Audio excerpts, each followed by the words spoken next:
அனைவருக்கும் வணக்கம். நான் பாடப்போவது திருவண்ணாமலையில் பாடப்பட்ட திருப்புகழ். பாடியவர் உங்கள் எல்லாத்துக்கும் தெரிந்த அருணகிரிநாதர்.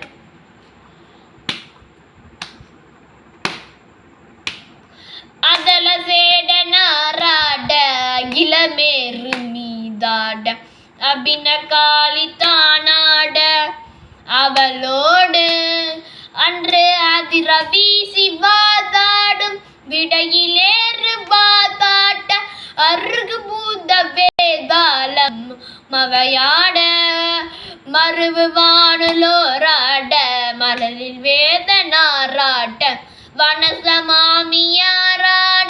நெடிய மாமனாராட மயிலுமாடி நீயாடி வரவேணும் கதை விட்டாத தோல் பீமன் எதிர்கொள்வாளியால் நேடு கருதலார்கள் மாசேனை பொடியாக கதறு காலி போய் மீத விஜய நேரு தேர் மீது கனக வேத கோடூதி அலை மோதும் உதய ராம பிரார்பான பிரபுன தேவ மகாராஜ உளவு மாலவால் தேவ பெருமாளே பெருமாளே பெருமாளே.